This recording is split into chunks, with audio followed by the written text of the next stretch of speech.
Барлығыңызға сәлем қыздар, сіздермен бірге Ақерке. Бүгін өте дәмді песочный печенье дайындаймыз. Небәрі 15 минутта дайын болады қыздар. Видеоны міндетті түрде соңына дейін қараңыздар.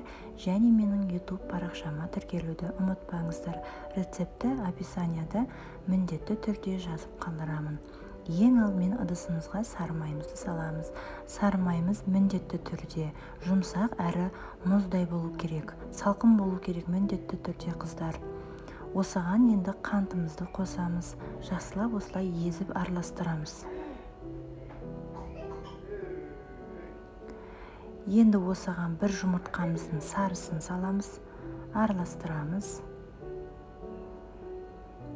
Араластырып болғаннан кейін 2 ас қасық жүгері крахмалын қосамыз. Шым-шым тұзымызды саламыз.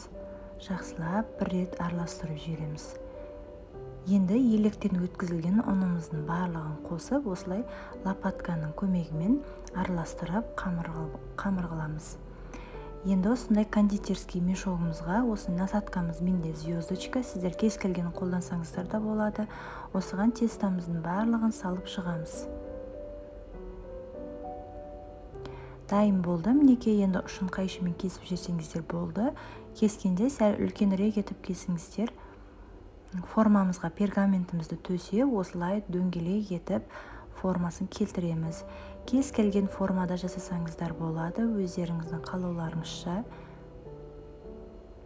Өте дәмді, ауызда еритін, шайға ішкенге өте дәмді печенье қыздар, жасаңыздар міндетті түрде. 10 штуктай шықты. Менде осы рецептпен қыздар 10-нан да көп, тіпті. Яғни мен сәл үлкенірек етіп істедім. Сіздер сәл кішірек етіп істесеңіздер, одан 20 шақты шығуы мүмкін. 170 градуста 15 минут пісіріп аласыздар. Енді бетіне сәл қант ұнтағын қосып, дастарханға ұсынсаңыздар болады. Баршаңызға ас болсын.